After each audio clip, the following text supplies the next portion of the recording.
ኮንዶም መጠቀም አቁሙ ስላችሁ ቪዲዮ ሳታዩ እስከ መጨረሻ ሳትሰሙ አታቁሙ።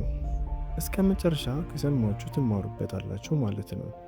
ብዙ ሰዎች ኮንዶም ይጠቀማሉ፣ ነገር ግን ጥቅሙንና ጉዳቱን አያውቁም። ዛሬ እኔ እነግራችኋለሁ። ዶክተሮች ብዙ ጊዜ ስለ ኮንዶም ሲያወሩ አትሰሙ። ለኮንዶም ብዙ የሚሊየን ለኮንዶም ብቻ ተብሎ ይወጣል። ስለዚህ ለነሱ ቢዝነስ ነው። እኔ ዛሬ በዚህ ቪዲዮ እነግራችኋለሁ። ከዛ በፊት ግን ይህን ዩቲዩብ ቻናል ሰብስክራይብ ማድረግ እንዳትረሱ። በየዕለቱ እንደዚህ አይነት ቪዲዮ እንዲደርሳችሁ የደውሉን ምልክት መንካት እንዳትረሱ። ጥያቄም ካላችሁ ኮሜንት ላይ በማስቀመጥ እመልስላችኋለሁ ማለት ነው። ስለዚህ የመጀመሪያ የሚሆነው ኮንዶም ላይ ያለው ለስለስ ያለ ቅባታማ የሚመስል ነገር ነው። በተደጋጋሚ ጊዜ ለረጅም ጊዜ በጣም ትልቅ ጉዳት አለው ማለት ነው። አሁን የሚፈለገው የኤችአይቪ ቁጥር እንዲቀንስ እንጂ የሚያመጣውን ጣጣ ማንም አያስበው። ይህ የኮንዶም ላይ ያለው ቅባት ልብ ብላችሁ ካያችሁት በጣም ትልቅ ጉዳት ያለው ማንም ስለዚህ ያላወራው እንደዚህ በተደጋጋሚ ጊዜ ሲደረግ ለረጅም ጊዜ ጉዳት አለው ማለት ነው። ነገር ግን አልፎ አልፎ ምንም ችግር የለውም። ስለዚህ ይህንን ነገር ልብ ብላችሁ እንድታዳምጡኝ ይፈልጋሉ እስከ መጨረሻው። በተለይ መጨረሻ ሁለት ነገሮች ያስቀመጥኩላችሁ በጣም ይጠቅማችኋል። ስለዚህ እስከ መጨረሻው ማዳመጥ እንዳትረሱ ማለት ነው። በሁለተኛ ደረጃ የተቀመጠው አብዛኛውም ኢትዮጵያ ላይ የሚገባው ኮንዶም ትክክል ያልሆነ ስታንዳርዱን ያልጠበቀ ስለሆነ በጣም ጎጂ ነው። ብዙ ሰዎች ኮንዶምን ሲበጠስባቸው እንመለከታለን። ይህ ብዙ ሰዎች ያስደነግጣቸዋል፣ ምክንያቱም ያለመቻል ወይንም ሌላ ነገር ይመስላቸዋል። ነገር ግን ይህ አይደለም። ኮንዶም በአብዛኛው የሚበጠሰው ስታንዳርዱን ያልጠበቀ ኮንዶም ስለሆነ ነው። ይህ ብዙ ወንዶች ግራ ይጋባቸዋል። ነገር ግን ኮንዶሙ ስታንዳርድ ራሱ ካልጠበቀ በጣም ትልቅ ጉዳት አለው። ምክንያቱም ይበጠሳል ኮንዶሙ። በዛን ጊዜ እናንተ የዘር ፍሳሻችሁ ቢወጣ ለእርግዝና ያጋልጣል ማለት ነው። ሲቀጥል ደግሞ ላላስፈላጊ ላላሰባችሁት በሽታ ይዳረጋቸዋል ማለት ነው። በሶስተኛ ደረጃ የተቀመጠው የኮንዶም ጉዳት ኤክስ ያደረገ ኮንዶም ነው። ይህ በጣም አደገኛ የሆነ ብዙ ሰዎች ልብ የማይሉት ነገር ግን አብዛኛውም ሰው ኮንዶምን ሊገዛም ሆነ ሲጠቀም ኤክስ ማድረጉን አይመለከትም። ይህ በጣም ጎጂ ብልት ላይ ቁስልና ኢንፌክሽኖች ሊፈጥር ይችላል። ለሴቶችም ትልቅ የሆነ ጉዳት አለው ማለት ነው። ስለዚህ በጣም ተጠንቀቁ ማለት ነው። ጉዳት ስላለው ማለት ነው። ብዙ ወንዶች ይህ አመለካከትም በችለተኝነት ማለት ነው። ስለዚህ ለጓደኞቻችሁ ሼር በማድረግ እነሱም ይጠቀሙ ማለት ነው። ለምን? በችለተኝነት ብዙ ነገር ስለሚፈጠር ትልቅ ጉዳት ስላለው ማለት ነው።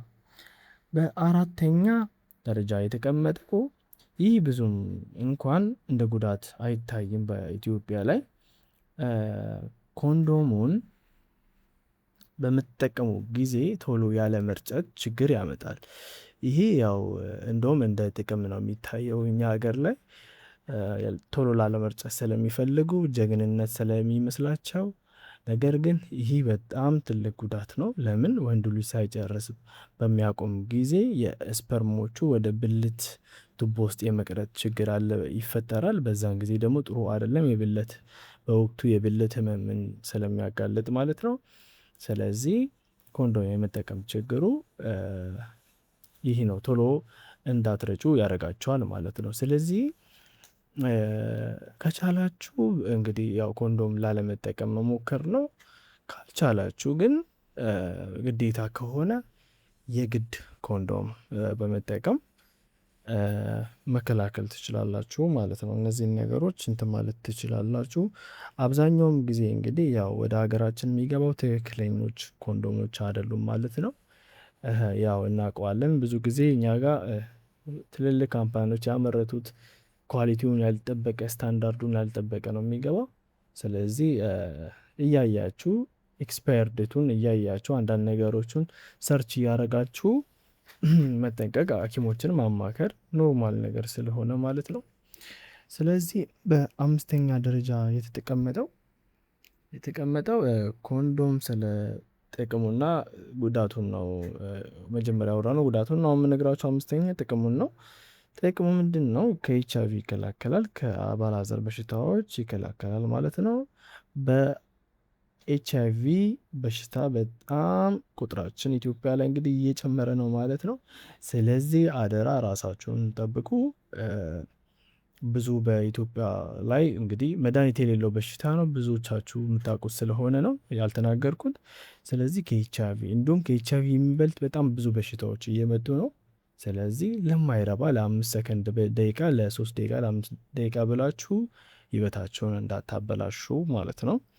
ስለዚህ ስድስተኛ የተቀመጠው ይህን ከመናገሬ በፊት ግን ላይክ እና ሰብስክራይብ ማድረግ እንዳትረሱ ማለት ነው። ስድስተኛ የተቀመጠው የኮንዶም ጥቅም ነው።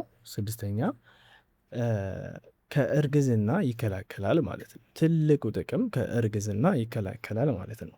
እንግዲህ ብዙዎቹ ሰዎች በመድኃኒት ምናምን ነው የሚጠቀሙት። ነገር ግን በኮንዶም በመጠቀም መድኃኒት ያለምንም እንትን መድኃኒት በመውሰድ ሌላ በሽታዎችን ከማምጣት ይልቅ በኮንዶም በመደረግ ካላስፈላጊ የሆኑ በሽታዎችና ከልጅ መከላከል ትችላላችሁ ማለት ነው። በጣም አሪፍ ጥቅሞቹ እነዚህ ናቸው። እንግዲህ ሁላችሁም እንደምትጠቀሙበት ተስፋ አደርጋለሁ። ነገር ግን ኮንዶም አንወድም ምናምን ካላችሁ አንድ መፍትሄው ዊዝድሮ ማድረግ ነው። ምንድነው ዊዝድሮ? የምትተማመኑበት ሰው ከሆነ በባዶ እያደረጋችሁ እንደዚህ ወይንም ባለቤታችሁ ከሆነ ዊዝድሮ ማድረግ ትችላላችሁ ማለት ነው። ያለ ኮንዶም እርግዝናን ለመከላከል ብቻ የምትጠቀሙት ማለት ነው። እሱም እንዴት ነው? ልክ በወሲቡ ወቅት እያደረጋችሁ ያለ ልክ የወንዱ የዘር ፈሳሽ ሲመጣ ወይንም ስፐርም የምንለው ልክ ሊረጭ ሲል ከብልቷ በማውጣት ውጭ ላይ በመርጨት ልጅን መከላከል ያላስፈላጊ ልጅን መከላከል ትችላላችሁ ማለት ነው። ስለዚህ ዊዝድሮ በማድረግ አሪፍ ጊዜ እንድታሳልፉ እንዲሁም ለሴቷ መድኃኒት ላለመስጠት ማለት ነው። እንደዚህ ብታደርጉ ሞር የተሻለ ነው። ይሄ ሪኮመንድ ማድረጋችሁ ነው። አንደኛ ኮንዶምም መድኃኒትም ያለመጠቀም ማለት ነው። ስለዚህ ይህ ቪዲዮ ከተመቻችሁ እንግዲህ ላይክ በማድረግ ሰብስክራይብ በማድረግ ተባበሩን። እንዲሁም እንደዚህ አይነት ቪዲዮ በየዕለቱ እንዲደርሳችሁ የደውሉ ምልክት መንካት እንዳትረሱ። እስከ መጨረሻው ስላዳመጣችሁን እጅግ አድርጌ አመሰግናለሁ።